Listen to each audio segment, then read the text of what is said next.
Bismillahirrahmanirrahim. Alhamdulillahirabbil alamin. Wassalatu wassalamu ala asyrafil anbiya'i wal mursalin sayyidina wa maulana Muhammad khataman nabiyyin wa ala alihi wa sahbihi ajma'in, amma ba'd. Alhamdulillah, kita melanjutkan pembahasan ilmu syariat Allah Subhanahu wa taala yang wajib kita pelajari dan kita ketahui. Dan kita masuk ke masalah di dalam kitab Sulamut Taufiq lil Imam Al-Habib Abdullah bin Husain bin Tahir rahimahullah ta'ala. Dan kita masuk ke faslun masalah sholat, yang merupakan salah satu dari kewajiban syariat kepada kita, dan merupakan salah satu dari rukun Islam. Ya. Dikatakan faslun faminal wajib, dan dari kewajiban atas orang yang mukallaf akil baligh, yang berakal dan baligh,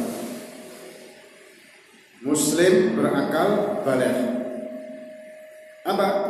Khamsu shalawat fil yaumi wal lailah, 5 sholat sehari semalam. Dan ini kita bertepatan dengan bulan Rajab yang sebentar lagi ada peristiwa Isra Mi'rajnya Nabi kita Muhammad SAW.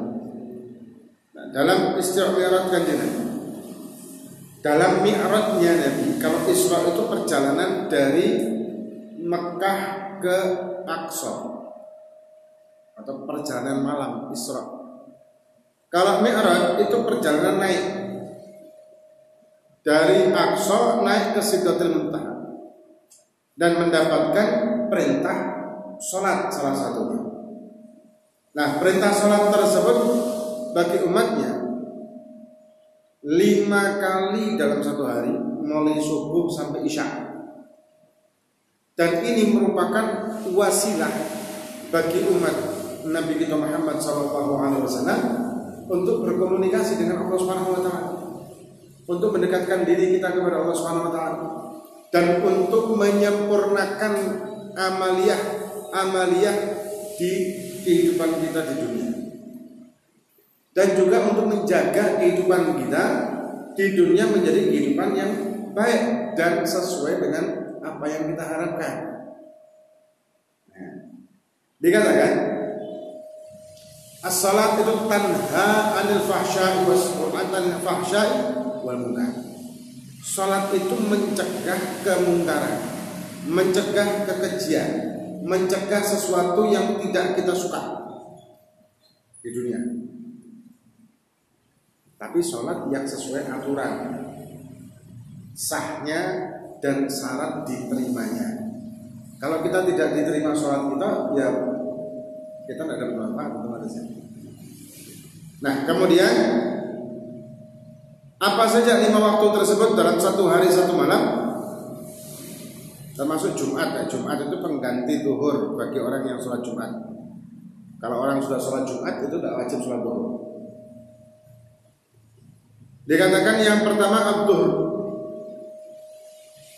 zuhur, wa waktuha, dan waktunya zuhur idza zalatis syams ila masiri dhilli kulli syai'in mithlah gharadil istiwa.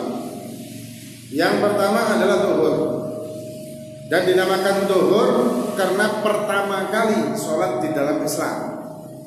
Ya, dan juga ada yang mengatakan dinamakan zuhur karena dilaksanakan di siang hari. Nah, zuhur tersebut pertama kali dalam sholat dalam Islam. Kenapa? Karena waktu ini besar, kita tahu kok bangun-bangun. Karena waktu pertama kali sholat itu diwajibkan, dan kemudian Allah Subhanahu wa taala setelah memerintahkan atau memberikan perintah sholat, kemudian turun Nabi ke dunia, dan waktunya sebelum subuh. Ya, waktu Isra itu sebelum subuh baliknya, waktu Mi'raj. Nah, tapi Nabi belum tahu caranya sholat itu bagaimana. Akhirnya waktu zuhur malaikat Jibril datang dan mengajari Nabi tentang bagaimana cara sholat. Maka itu pertama kali sholat di dalam Islam adalah zuhur.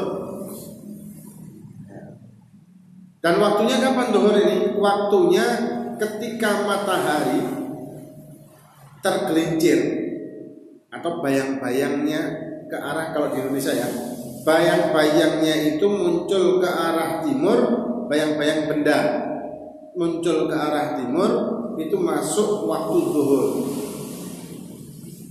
Nah biasanya dulu kalau di masjid-masjid lama, biasanya di depan masjid itu ada kayak semacam paku atau tonggak besi ya, atau namanya kalau bahasa Jawanya benjret.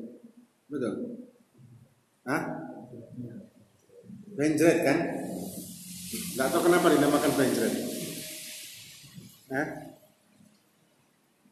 Ini benjret itu bisa menjadi penanda waktu sholat.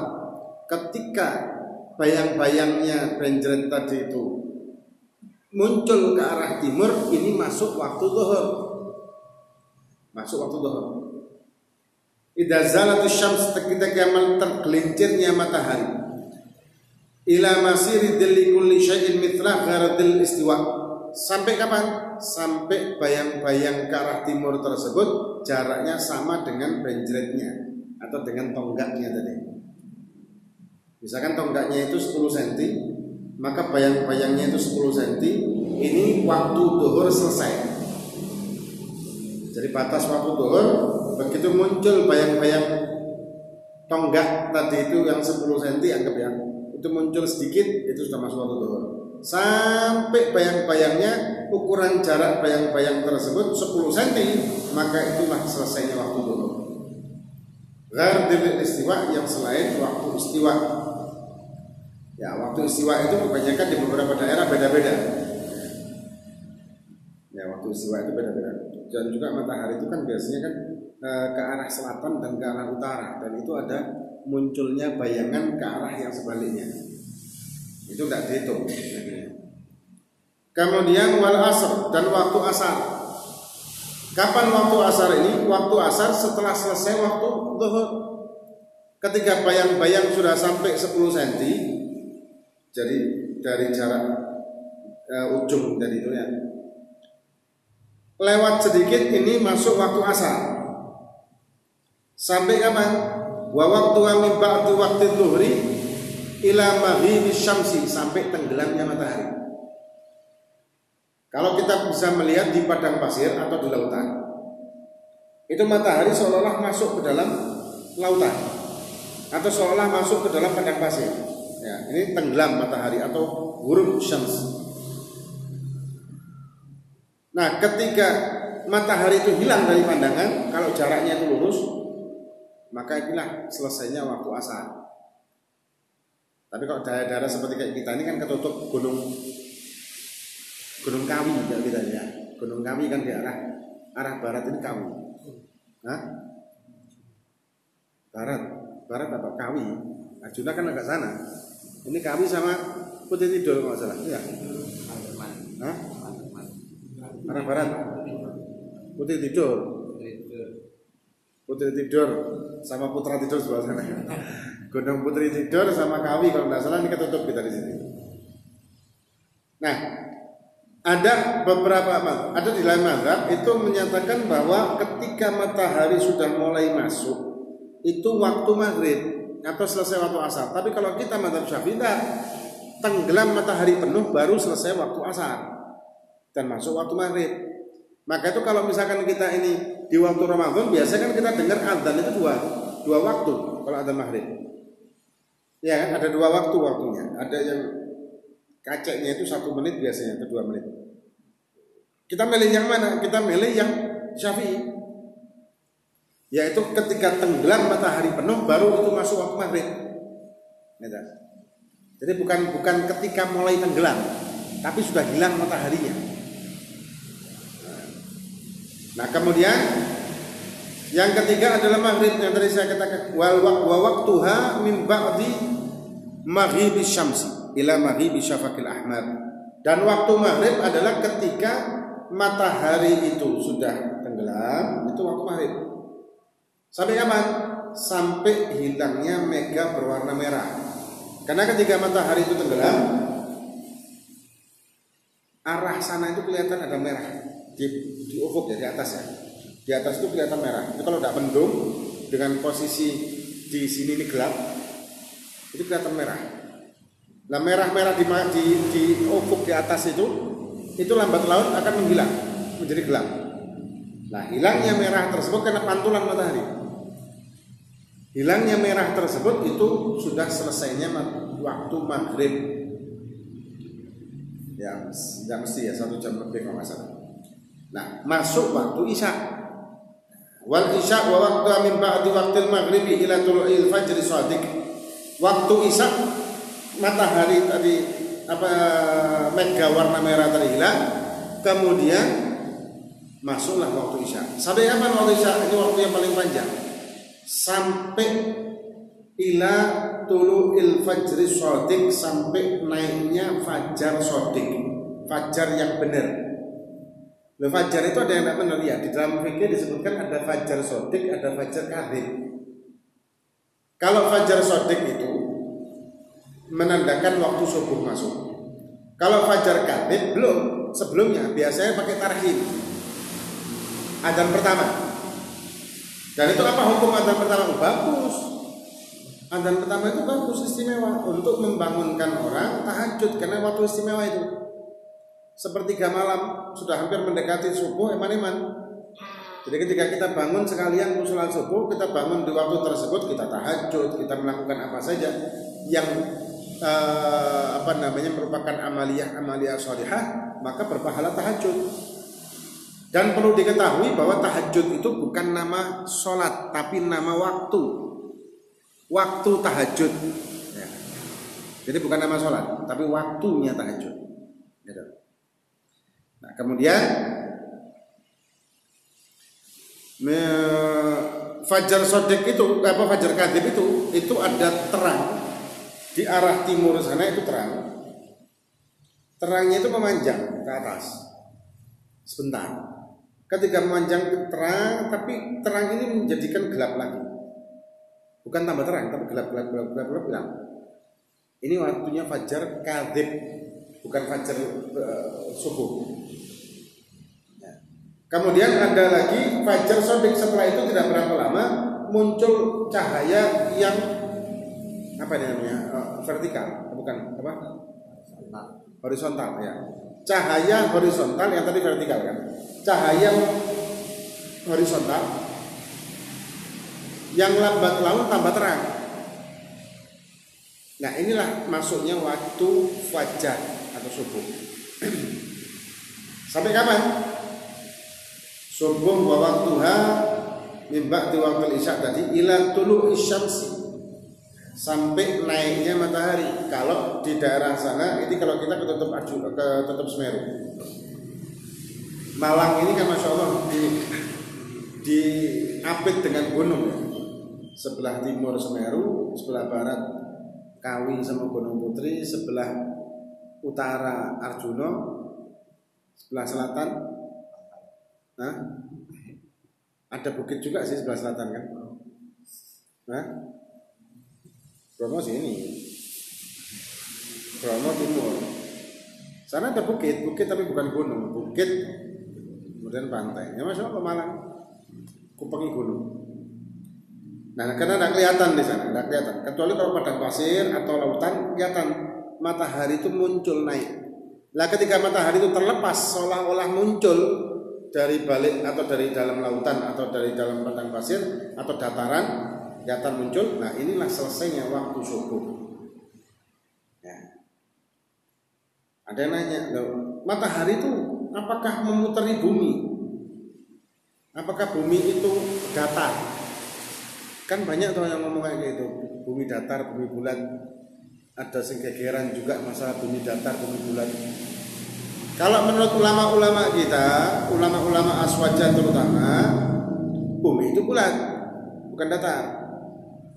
Ada orang-orang yang menganggap bumi itu datar. Sepertinya tidak ada masalah ya, tidak ada berkaitan dengan iman. Tidak ada berkaitan dengan keyakinan kalau meyakini bumi datar maka imannya tambah. Enggak ada pengaruh. Enggak ada pengaruh. Jadi sudah usah ribut. Kan banyak orang yang ribut masalah ini. Masalah ini banyak yang ribut. Bumi datar, bumi bulat, bumi datar. Ini kalau kawin kayak apa? Walhasil bumi ciptaan Allah, selesai sudah. Mau bulat, mau kotak, mau wajib, mau apa? Nah,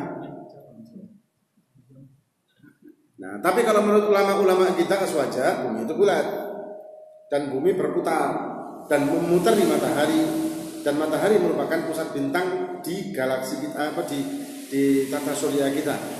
Nah, kemudian matahari ini juga merupakan salah satu bintang di galaksi kita. Galaksi merupakan salah satu dari galaksi-galaksi yang banyak sekali. Dan ini semua ciptaan Allah Subhanahu wa taala.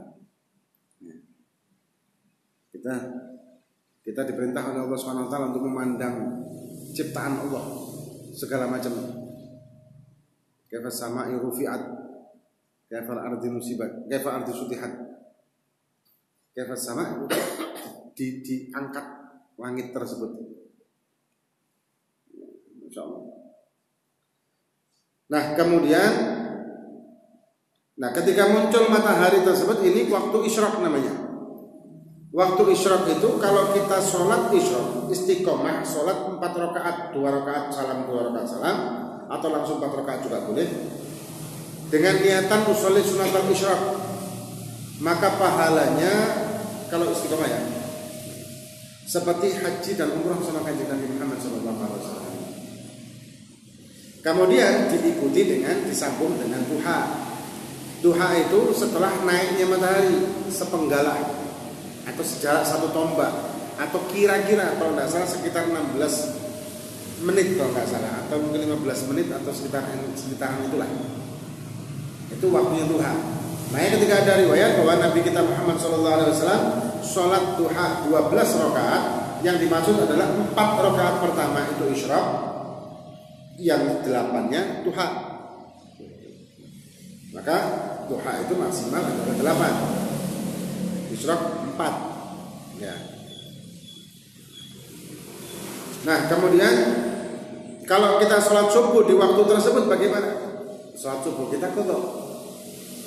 Kalau matahari sudah naik, kita sholat subuh, itu namanya sholat subuhnya qadhaan, bukan takhir. Karena subuh tidak bisa ditakhir, tidak bisa dijamak takdim. Duh, saya takhir subuh, sama apa? Sama duha. Itu bukan takhir namanya, keturun kalau bahasa Jawanya. Nah, kerinan. Tadi apa hukumnya? Hukumnya qadha.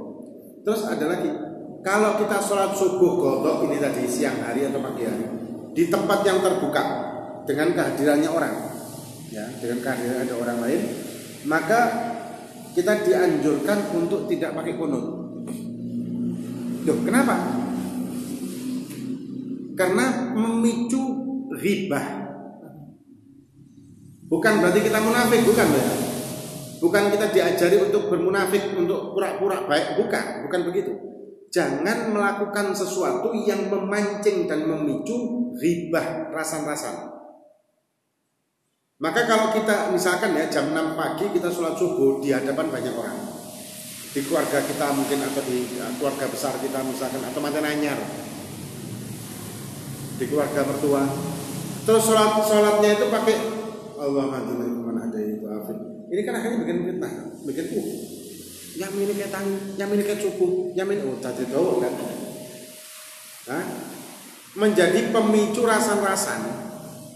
Maka itu dianjurkan ketika kita sholat subuh qadha di hadapan orang, jangan pakai kunut. Bukan kita untuk pura-pura baik, bukan, tapi untuk menghindari fitnah dan menjadikan bahan ghibah atau rasan-rasan. Ya. Sama dengan kita jangan mendekat atau masuk ke tempat-tempat yang ada kemaksiatan walaupun niat kita bukan maksiat. Contoh, ada warung terkenal di situ jual khamr. Kan biasa toh. Warung-warung biasa, warung-warung jual rokok, jual segala macam, ternyata menyembunyikan khamr, dan itu dikenal di kalangan masyarakat biasanya. Beli khamar sembunyi-sembunyi di situ, padahal masyarakat sudah paham semua. Ya, tempat ilegal. Nah, kita masuk ke warung itu niatnya buat beli yang lain, misalkan buat beli rokok mungkin atau beli yang lain. Nggak boleh. Kenapa? Ketika kita mendekat atau masuk ke tempat tersebut, orang akan menyangka kita beli khamar. Karena tempat itu sudah identik untuk menjual khamar ilegal. Berarti tidak boleh kita mendekat atau tidak boleh kita menjadikan kita menjadi bahan tuduhan atau menjadi bahan hibah. Tidak boleh, kita harus menghindari. Nah, kemudian dikatakan fatajibu hadhil furud, dan wajib fardu-fardu ini dilaksanakan 5 sholat ini fi awqatiha, di waktunya khamsah, ala kulli muslimin, di tepat waktu, kecuali kalau misalkan jamak takdim atau takhir. Nah, jamak takdim itu berarti orang sholat zuhur dan asar di waktu zuhur, sholat asar setelah melaksanakan sholat zuhur di waktu zuhur, itu namanya takdim.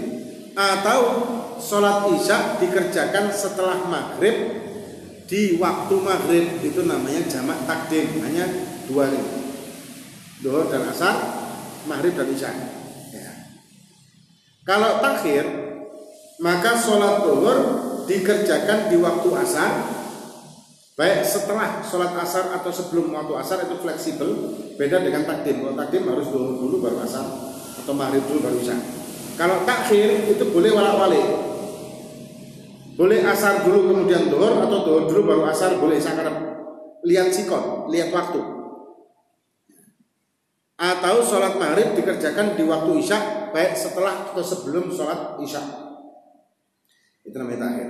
Selain daripada itu, maka harus dikerjakan tepat waktu, setelah waktunya.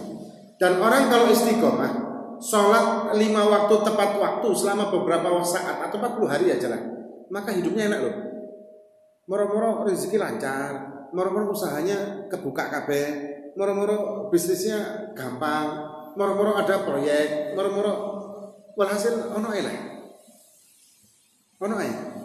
Ya. Biasanya seperti itu, umumnya gitu. Cuman hawa nafsu ini yang luar biasa. Nah, sholat tepat waktu, hawa nafsu ini setengah mati. Berangkat kerja tepat waktu, luar biasa. Kita ini kadang-kadang bingung, sibuk dengan mencari bekal untuk kehidupan dunia yang sementara, tapi melupakan kehidupan akhirat yang selamanya. Sholat 5 waktu dengan tepat waktu kita kesusahan, kesulitan, tapi kita berangkat kerja tepat waktu, kita semangat luar biasa. Orang bisa bangun sebelum subuh kalau kerjaannya memang sebelum subuh, atau mengharuskan dia sebelum subuh berangkat kerja. Contoh kayak di Jakarta. Jakarta ini kan macet tuh. Malang sudah hampir mendekati. Katanya Malang ini kota ketiga termacet di Indonesia, katanya. Betul enggak? Betul enggak? Enggak tahu, betul apa enggak ini? Insya Allah. Kota termacet ketiga setelah Jakarta. Yang kedua mana? Mana Surabaya? Hah? Kedua Bandung. Walhasil macetnya luar biasa juga Malaysia. Karena macet, otomatis berangkat kerjanya harus 2 jam sebelum masuk kerja. Hingga banyak orang-orang Jakarta ini yang saya lihat, mereka Masya Allah sebelum subuh mereka bangun. Kenapa? Karena harus berangkat kerja sebelum subuh. Atau setelah sholat subuh mereka cepat berangkat. Kalau enggak, kena macet, sudah stuck di jalan. Nah, ini luar biasa. Ya Alhamdulillah masih subuhan, daripada tidak pakai subuhan langsung berangkat. Tapi tadi semangat dia untuk bangun karena kerja mencari bekal di dunia yang sementara, tapi melupakan bekal di akhirat yang selamanya. Nah, kemudian wajibnya atas siapa? Ala kulli muslimin, atas setiap orang muslim. Setiap orang muslim. Kalau kafir, maka tidak wajib. Kalau murtad wajib. Orang murtad itu wajib sholat, tapi tidak sah kalau sholat. Hikmahnya apa? Hikmahnya kalau dia itu kembali lagi ke Islam, maka orang tersebut wajib qadha. Ya, wajib qadha. Kemudian ala kulli muslimin agilin, balighin agilin, baligh. Kalau belum baligh tidak wajib, tapi wajib bagi orang tua untuk menyuruh dan memerintahkan anaknya melaksanakan sholat. Ya. Kemudian agilin berakal. Kalau tidak berakal atau gila, maka tidak wajib sholat. Seorang anak atau seorang dewasa yang tidak punya akal, maka tidak ada kewajiban apapun bagi anak ini, bagi orang ini. Orang gila, anak kecil itu belum ada hukum. Rafa'at aglam lissabi wal majani, tidak ada hukum. Tidak ada hukum. Kalau ada anak kecil belum baligh, maka dia tidak wajib sholat, tapi wajib bagi orang tuanya. Ada orang gila, maka dia tidak wajib sholat dan bahkan tidak wajib bagi siapapun untuk menyuruhnya sholat. Kenapa? Karena tidak sah kalau gila. Kalau belum baligh masih sah, asal sudah tamyiz. Ya, tamyiz itu berarti sudah mengerti, anak ini sudah paham. Ada pengertian tamyiz itu apa? Tamyiz itu bisa makan sendiri, minum sendiri, cebok sendiri. Ada yang mengatakan tamyiz itu tandanya anak ini kalau bicara nyambung, gak ditakokan ngalor jawabannya, bukan. Ya, tapi nyambung, itu namanya tamyiz. Ada yang mengatakan begitu.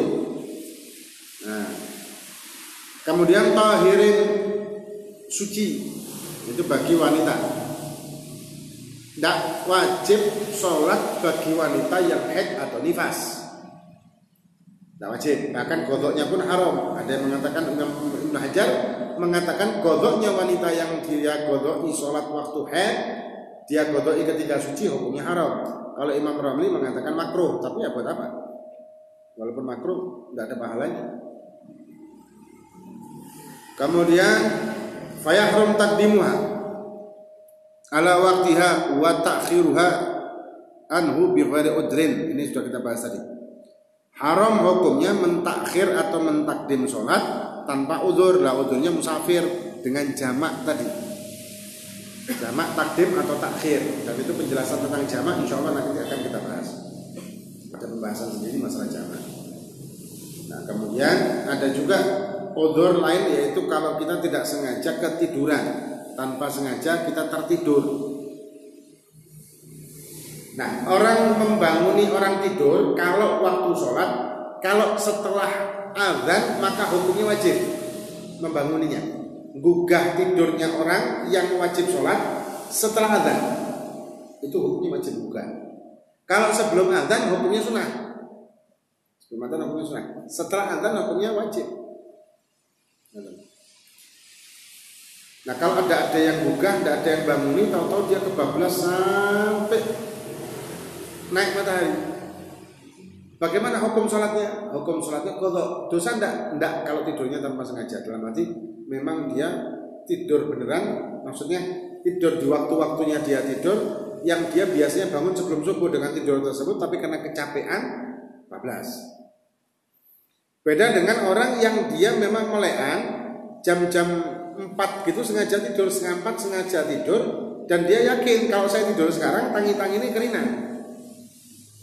Nah, ini kalau memang betul-betul bablas, dosa nih tidurnya.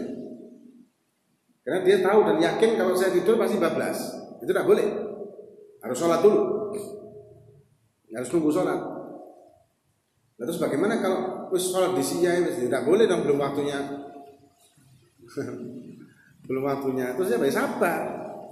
Nah, kan sholat itu sebetulnya kan tidak memberatkan. Waktu-waktunya pun bukan waktu-waktu yang sebetulnya memberatkan. Ya, dan lagian kita sholat itu berapa menit sih? Kan tidak panjang-panjang banget. Ya, tapi karena hawa nafsu lah membuat seolah-olah kita sholat itu sangat berat sekali, sangat susah sekali kita sholat. Padahal ketika kita sholat, awal-awal kita masuk sholat itu berat. Tapi ketika kita sudah tenggelam masuk ke dalam sholat, dan kita berusaha untuk menyatukan hati kita di dalam sholat dan berusaha memahami apa yang kita lakukan, maka akan timbul kenikmatan tersendiri dan menjadi ringan sholat kita. Sekarang kalau pertama sholat, apalagi pertama bangun ya, bangun untuk sholat subuh, setengah mati kan. Apalagi hujan kayak gini, di Malang dari pagi sampai sekarang belum selesai hujan ya. Iya, berhenti tidak tadi saya? Berhenti sebentar hujan lagi kan. Dari pagi ini, masya Allah kalau sampai nanti malam lanjut, tidurnya kita ini malas buka selimut banyak nih. Hah? Bangun, masuk kamar mandi, ambil air wudhu dengan dinginnya air, kemudian berangkat ke masjid atau ke tempat sholat lah di rumahnya. Itu pekerjaan berat banget. Berat, bukan fisiknya yang berat, hawa nafsunya yang berat. Tapi ketika kita mulainya bertahap-bertahap, itu akan kita rasakan bagaimana mulai ringan. Ketika kita membuka selimut itu berat. Ketika sudah terbuka selimut dan kita berdiri, agak sedikit ringan. Ketika kita berangkat masuk ke kamar mandi, kita buang air kecil, kemudian kita istinja, kemudian kita wudhu, mulai hilang. Nah, mulai masuk enak. Kemudian kita pakai sarung, pakai pakaian, berangkat ke masjid, mulai enteng misalnya. Udah enteng.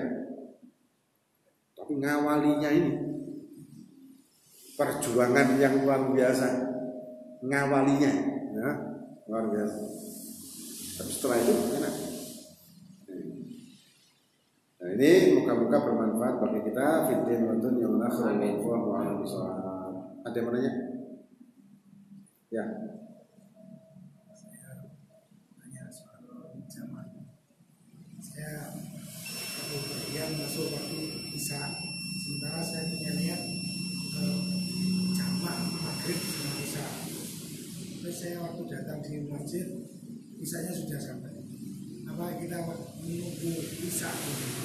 Sholat isya itu kita ikut jamaah dulu atau kita sholat sendiri dengan jamaah akhirnya maghrib? Maksudnya gimana? Jadi sampean bepergian, sampai di suatu tempat. Sholat isya itu sudah adzan. Nah, sudah adzan tapi isya. sebelumnya niat takhir.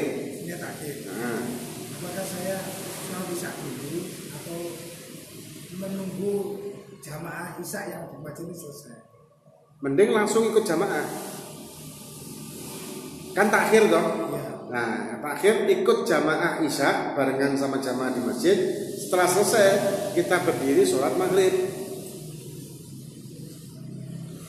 Seumpamanya saya itu kan punya niatnya mau dikosor gitu. Oh dikosor. Kalau dikosor nggak bisa menjadi makmum. Tapi tidak masalah kan kita ikut mendapatkan pahala jamaah. Ya, kalau kita kosor kita tidak bisa jadi makmum. Kalau imam kosor maka makmum terserah. Kalau makmum boleh kosor maka boleh kosor. Kalau yang tidak boleh kosor seperti yang bukan musafir maka tidak boleh kosor.